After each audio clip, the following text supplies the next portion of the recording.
Hello everyone. अपन आज जो topic discuss करेंगे, ये टॉपिक का नाम है रेस सिंड्रोम्स।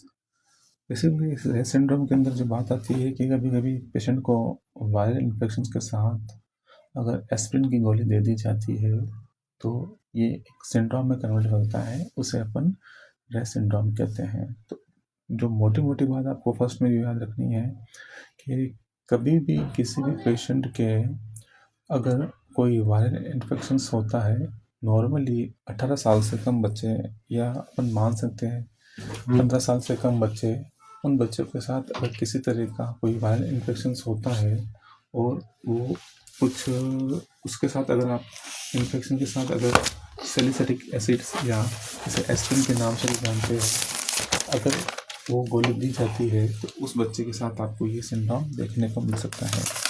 तो नंबर वन जो बात याद आएगी इस रेस सिंड्रोम्स के लिए, so number one that's called also nouns.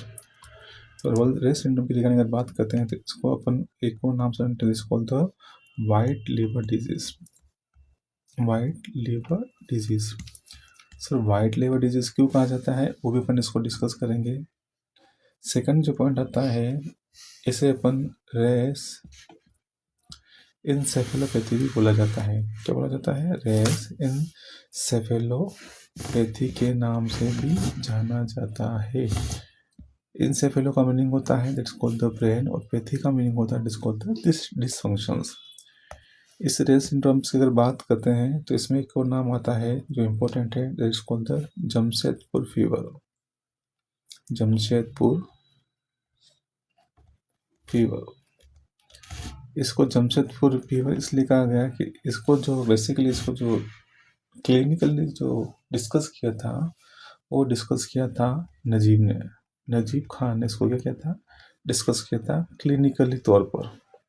Okay, जो नजीब खान थे उन्होंने क्लिनिकली तौर पर से किया था, डिस्कस किया था। कब किया था ये दैट इज़ इम्पोर्टेंट है, वो 1956 में इसको क्या किया था? क्लिनिकली डिस्कस किया था। ये जो जमशेदपुर है बेसिकली कहाँ पे स्थित है? ये जमशेदपुर अपना उत्तराखंड में सिचुएट है। इस डिजीज को अपन माइटोकॉन्ड्रियल डिसऑर्डर भी कहा जाता है। माइटोकॉन्ड्रियल डिसऑर्डर्स का मीनिंग है चूंकि ये माइटोकॉन्ड्रिया होता है और माइटोकॉन्ड्रिया क्या करता है? एटीपी को जनरेट करता है। तो किसी पेशेंट को अगर एस्पिरिन के साथ वायरल इन्फेक्शन के साथ अगर एस्पिरिन दी जाती है तो ये क्या करता है कि जो लीवर की जो सेल्स होती है उसमें माइटोकॉन्ड्रिया को ये क्या करता है? डिस्ट्रॉय करता है। ठीक है। एक और लास्ट में इसका नाम जो राइस सिंड्रोम्स के रिगार्डिंग आता है कि 1956 के अंदर तो नजीब खान ने क्या किया था? इसको क्लिनिकली क्या किया था? इसको आइडेंटिफाई किया था। लेकिन 1963 के अंदर RDK रेस है ना, ये कुछ ऑस्ट्रेलियन पैथोलॉजिस्ट थे और इनकी टीम थी। इन्होंने क्या किया था? रेस सिंड्रोम को आइडेंटिफाई किया। तो क्लिनिकली अगर आपसे पूछे तो इसे नजीब खान आइडेंटिफाई किया था, लेकिन अगर डिजीज कंडीशन के बारे में अगर डिस्कवर किया है तो आपको 1963 में RDK रेस ने इसकी जो टीम थी जो बेसिकली कहाँ से बिलोंग करती थी? ये टीम जो बिलोंग करती थी वो करती थी ऑस्ट्रेलिया से। कहाँ से करती थी ये बिलोंग? ऑस्ट्रेलिया से ये बिलोंग करती थी। जो बेसिकली क्या था? ये सारे के सारे पैथोलॉजिस्ट थे। पैथोलॉजिस्ट थे। तो इन्होंने इन चीज़ को क्या किया था? इसको आइडेंटिफाई किया था या रेस सिंड्रोम की डिस्कवरी थी। बाकी क्लिनिकली तो अपने इसे जमशेदपुर नाम से भी जानता है और नजीब खान ने इसको क्लिनिकल रूप से इसको आइडेंटिफाई किया। अब आती है इसकी जो बात, जो एक वर्ड आया था that is called the encephalopathy. अब मैंने अभी आपको बताया था कि जो इंसेफेलोपैथी होता है, इंसेफेलोपैथी, ओके, इंसेफेलोपैथी की अगर बात करते हैं तो बेसिकली जो इंसेफेलो जो मीनिंग होता है वो मीनिंग क्या होता है? It is called the brain, और पैथी का जो मीनिंग होता है it is called the dysfunctions. Okay, pathy का मीनिंग होता है it is called the dysfunctions. अब इसके अंदर क्या होता है? डिसफंक्शंस। अब इसके अंदर क्या होता है कि किसी पेशेंट को अगर कोई वायरल इन्फेक्शंस होता है, बेसिकली 18 साल से या 15 साल से जो छोटे बच्चे होते हैं उनकी बात कर रहे हैं। किसी पेशेंट को अगर वायरल इन्फेक्शंस होता है, दैट इज़ इम्पोर्टेंट। और उस वायरल इन्फेक्शन के साथ अगर आप क्या कर देते हैं अपन, एस्प्रिन, ओके, जिसे अपन सेलिसाइलेट के नाम से भी जानते हैं, अगर उस पेशेंट को ये दी जाती है तो क्या होगा। तो अगर वायरल इन्फेक्शंस के साथ फॉर एग्जांपल वेरिसेला वायरस या फ्लू लाइक कोई वायरस होता है, अगर किसी पेशेंट को उसके साथ अगर आप एस्प्रिन, अब एस्प्रिन क्या है आपको पता होना चाहिए। एस्प्रिन जो non steroid anti inflammatory drug, okay, non steroid anti inflammatory drug, जो बेसिकली कॉक्स 1 और कॉक्स 2 पे इसकी क्या होगी, एक्टिविटीज आएगी। अब यहाँ पर उसके अपन अभी यहाँ पर जो सैलिसिलिक जो एसिड्स हैं, ये कहाँ जाएगा, ये इसका जो मेटाबॉलिज्म होगा आपको पता ही होगा कि ये कहाँ जाएगा, ये लीवर के अंदर जाएगी। अब लीवर के अंदर जाने के बाद मैंने आपको वर्ड बताया था कि ये माइटोकॉन्ड्रियल्स क्या करता है, इंजरीज करता है। तो अब लीवर में जाने के बाद ये एस्पिरिन क्या करेगी, जो माइटोकॉन्ड्रिया है, चूँकि माइटोकॉन्ड्रिया करता है, एटीपी क्या करता है, जनरेट करता है। एटीपी जनरेट मतलब पावर हाउस है, अपन क्या बोलते हैं, पावर हाउस है, इसे क्या बोलते हैं अपन, पावर हाउस, मतलब कोशिका का क्या है, शक्तिग्रह है। चूँकि यहाँ पर क्या हो चुका है, एटीपी जनरेट नहीं होगी। क्यों नहीं होगी, कि यहाँ पर जो माइटोकॉन्ड्रिया है वो क्या हो चुका है, डैमेज हो चुका है, जिसकी वजह से एटीपी जनरेट नहीं होगी। तो इसकी वजह से यहाँ पर क्या होगा इस पेशेंट के साथ, कि डिक्रीज एनर्जी प्रोडक्शंस, जो एनर्जी जो प्रोडक्शंस है वो क्या हो जाएगा, डिक्रीज हो जाएगा, ओके, डिक्रीज एनर्जी प्रोडक्शंस। अब दूसरी जो बात आती है, चूंकि यहाँ पर ये क्या हो रहा है, लीवर डैमेज हो रहा है। इस लीवर डैमेज होने की वजह से क्या होगा, जो फैटी एसिड्स हैं, ओके, जो फैटी एसिड्स हैं उसका क्या होगा, ऑक्सीडेशन कौन करता है, लीवर करता है। चूंकि लीवर भी डैमेज हो चुका है तो फैटी ऑक्सीडेशन का जो ऑक्सीडेशन होना था वो नहीं होगा। इसकी वजह से यहाँ पर क्या होगा, लीवर के अंदर परिवर्तन देखने को मिलेगा, जो आपको फैटी चेंजेस देखने को मिलेगा। किसमें मिलेगा ये आपको, इन लीवर के अंदर। तो नंबर 1, किसी वायरल इन्फेक्शन के साथ एस्पिरिन अगर दी जाती है तो ये लीवर में जाके माइटोकॉन्ड्रिया को डैमेज करेगा, जिसकी वजह से अपने एटीपी का प्रोडक्शंस नहीं होगा। इसकी वजह से एनर्जी क्या होगी, डिक्रीज होगी। और अपन कह सकते हैं इस पेशेंट के जो क्लिनिकल साइन एंड सिम्टम अपने को क्या देखने पड़ेंगे, वीकनेस देखने को मिलेगी। सेकंड चीज आती है कि फैटी एसिड ऑक्सीडेशंस, जो बेसिकली लीवर क्या करता है, उसे ऑक्सीडाइज करता है, ये प्रोसेस भी कम हो जाएगा, यह बंद हो जाएगा। वाई, बिकॉज लीवर डैमेज हो चुका है, इसकी वजह से फैटी चेंजेस इन लीवर देखने को मिलेगा। इसलिए इस डिजीज कंडीशंस के अंदर जो लीवर होता है इसमें क्या देखने को मिलता है, वो फैटी चेंजेस देखने को मिलता है। एक और चीज़ देखने को मिलेगी इसके अंदर, इसी पेशेंट के अंदर, कि नॉर्मली जो अमोनिया है, ammonia is a waste product, जिसे अपन क्या बोलते हैं, NH3 के नाम से जानते हैं। ये लीवर क्या करता है, अमोनिया को उस यूरिन के अंदर क्या करता है, कन्वर्ट करता है नॉर्मली।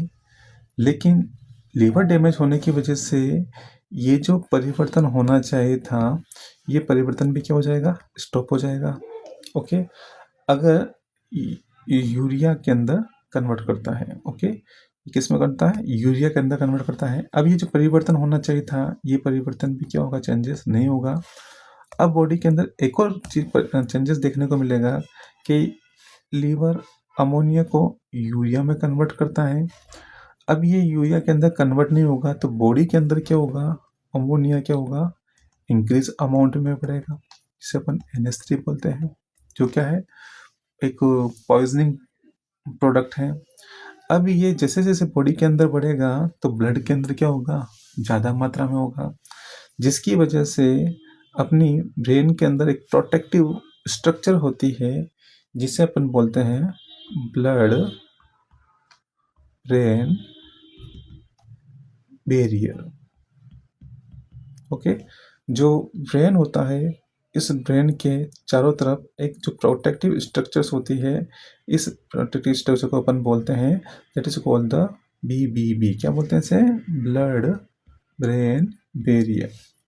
ये बड़ा हुआ अमोनिया किस में चला जाएगा? ये बड़ा हुआ अमोनिया इस ब्रेन के अंदर चला जाएगा, या बोल सकते हैं क्रॉस कर लेगा, जिसकी वजह से इस ब्रेन के अंदर जो सेल होती है जिसे अपन बोलते हैं एस्ट्रोसाइट्स, ये एस्ट्रोसाइट्स को क्या करेगा? अमोनिया डैमेज करेगा।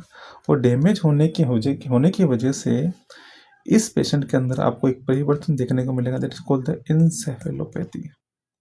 इसे क्या बोलेंगे अपन? इंसेफेलोपैथी के नाम से जाना जाएगा। तो देखिए, सिर्फ एक वायरल इन्फेक्शन में आप उस पेशेंट को एक एस्पिरिन की अगर गोली देते हो तो उसके अंदर ये परिवर्तन देखने को मिलेगा। बेसिकली जो रेस सिंड्रोम्स होता है वो क्या होता है? रेयरली कंडीशंस के अंदर होता है, लेकिन अगर कंडीशंस अगर किसी पेशेंट के साथ अगर डेवलप हो जाती है तो बच्चे की जान भी जा सकती है। तो हमेशा याद रखना है कि वायरल इन्फेक्शन के साथ कभी भी एस्पिरिन को नहीं देना है। जो बेसिकली 18 साल से कम छोटे बच्चों को होते हैं उनको तो एस्पिरिन नहीं देना होता है। तो यहाँ पर आपको दो चीज़ याद रखना है कि इस पेशेंट के साथ आपको एक फैटी चेंजेस लीवर देखने को मिलेगा। नंबर 2, इस पेशेंट के साथ आपको इंसेफेलोपैथी देखने को मिलेगा। नेक्स्ट अगर बात आती है इस रायस सिंड्रोम के regarding that is called the causes. So exact जो कॉजेस हैं वो क्या है? अपने अननोन है। एग्जैक्ट कॉजेस इज अननोन, लेकिन ये याद रखना है कि अगर वायरल इन्फेक्शंस के साथ किसी भी तरह का वायरल अगर इन्फेक्शंस हो रहा है उस बच्चे को, और अगर आपने क्या कर दिया है एस्पिरिन का या सैलिसिलिक का आपने एडमिनिस्ट्रेशन कर लिया है, तो ये पेशेंट आपको इसमें कन्वर्ट हो जाएगा, ये पेशेंट आपका रेस सिंड्रोम में जा सकता है। तो इसको प्रिवेंट करने के लिए सिंपल सा कंसेप्ट है कि किसी भी वायरल इन्फेक्शंस के साथ aspirin should be avoid, aspirin अपने को नहीं देनी है। ठीक है, नेक्स्ट आता है that is called the clinical manifestations. तो सबसे जो मोटी बात रहती है कि उस पेशेंट की क्या रहेगी? इसकी हिस्ट्री रहेगी। किसकी हिस्ट्री रहेगी? कि हिस्ट्री ऑफ कि उस पेशेंट के साथ अगर क्लिनिकल सिम्टम कैसे आएंगे कि अब मान ले कि इस पेशेंट के साथ क्या हो रहा है? रैश सिंड्रोम हो रहा है। तो पेशेंट की जो हिस्ट्री रहेगी वो क्या रहेगी कि उस पेशेंट के साथ जो नॉर्मली है वो देखा जाए तो 4 से 7 दिन पहले इस बच्चे के साथ क्या था? वायरल इन्फेक्शंस था। ठीक है, क्या हुआ था? एक वायरल इन्फेक्शंस हुआ था जिसमें चिकन पॉक्स होता है, फ्लू लाइक सिम्टम्स भी आ सकता है। प्लस इस पेशेंट की क्या होती है कि पेशेंट को अपन ने एस्पिरिन या सैलिसिलिक एसिड इस पेशेंट को अपन ने एडमिनिस्ट्रेशन किया है। ये होती है सबसे पहले बात इसकी हिस्ट्री। अब इसके अंदर जो दूसरा जो क्लिनिकल सिम्टम्स आता है वो आता है जो मैंने बताया था that is called the encephalopathy. कि हाउ टू आइडेंटिफाई कि पेशेंट को अपन एनसेफेलोपैथी बोलते हैं। एनसेफेलोपैथी के अंदर क्या होगा कि पेशेंट को जो सिम्टम्स आएंगे वो नर्वस सिस्टम के रिगार्डिंग आएंगे। एक और आता है जिसमें अपन बोल रहे थे कि पेशेंट के अंदर फैटी या लीवर डैमेज हो जाता है, या अपन बोल सकते हैं कि पेशेंट का क्या था? फैटी लीवर था। तो इस स्थिति में या इस कंडीशंस में क्या होगा? तो सबसे पहले जो क्लासिकल जो स्टार्टिंग के जो सिम्टम्स आते हैं वो पेशेंट जो कंप्लेंट आएगा कि नोज़िया वोमिटिंग, ये क्लासिकल सिम्टम्स होता है पेशेंट का। कि पेशेंट के अटेंडर आएंगे और बोलेंगे कि मेरे बच्चे को 4-5 दिन पहले वायरल था, और हाँ, किसी से कंसल्ट लेने के बाद उन्होंने बोला कि एस्पिरिन या सैलिसिलिक एसिड ये गोली इसको पेशेंट को देनी है। देने के बाद अब ये बच्चे को कंटिन्यूस क्या आ रही है? नोज़िया एंड वॉमिटिंग्स आ रही है। बच्चा क्या हो रहा है? टायर्डनेस हो रहा है। बच्चा क्या कर रहा है? थका थका सा क्या कर रहा है? महसूस कर रहा है। तो ये कुछ क्लासिकल सिम्टम्स है जो आपको इंडिकेट करेंगे कि पेशेंट के साथ क्या रहा है? लीवर डैमेज, या जिसके अंदर बोल सकते हैं उस पेशेंट के साथ क्या शुरुआत हो चुकी है? राइस सिंड्रोम की शुरुआत हो चुकी है। अगर पेशेंट के साथ एनसेफेलोपैथी की अगर बात करते हैं तो पेशेंट को क्या होगा? कन्फ्यूजन्स होगा। ओके, पेशेंट के साथ कन्फ्यूजन्स होगा। पेशेंट को मे भी सीजर्स भी आ सकते हैं, पेशेंट को सीजर्स भी आ सकते हैं, पेशेंट कोमा में भी जा सकता है, या पेशेंट क्या हो सकता है, लेथार्जी भी हो सकता है।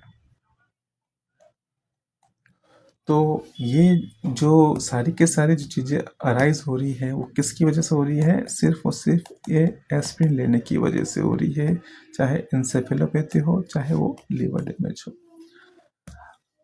तो ये कुछ सिम्टम्स हैं जो आपको इंडिकेशंस करेंगे कि पेशेंट के साथ क्या प्रॉब्लम्स आ रही है, और क्लासिकल जो सिम्टम्स आएगा वो क्या हो सकता है, उसकी नॉइज़ा वोमिटिंग। अब पेशेंट के डायग्नोसिस की अगर बात करेंगे तो कंफर्म जो डायग्नोसिस है that is called the liver biopsy. अगर आपसे पूछे कि कंफर्म डायग्नोसिस करने का कौन सा तरीका है, लीवर बायोप्सी। दूसरा भी अल्टरनेशन है जिसे कि लीवर फंक्शन टेस्ट भी बोलते हैं। इसमें आप देखोगे कि इस पेशेंट के साथ जो AST है, ओके, एंड ALT है, दोनों ही आपको क्या मिलेंगे, राइस मिलेंगे, बड़े हुए मिलेंगे, लेकिन इसका पेशेंट का बिलिरुबिन बढ़ा हुआ नहीं मिलेगा, जिसे अपन बोलते हैं जॉन्डिस, देखने को नहीं मिलेगा। अब आता है इसमें मैनेजमेंट की बात। तो मैनेजमेंट के अंदर जो फर्स्ट जो आता है that is called the medical management. और मेडिकल मैनेजमेंट के अंदर जो पार्ट आता है वो आता है that is called the mannitol.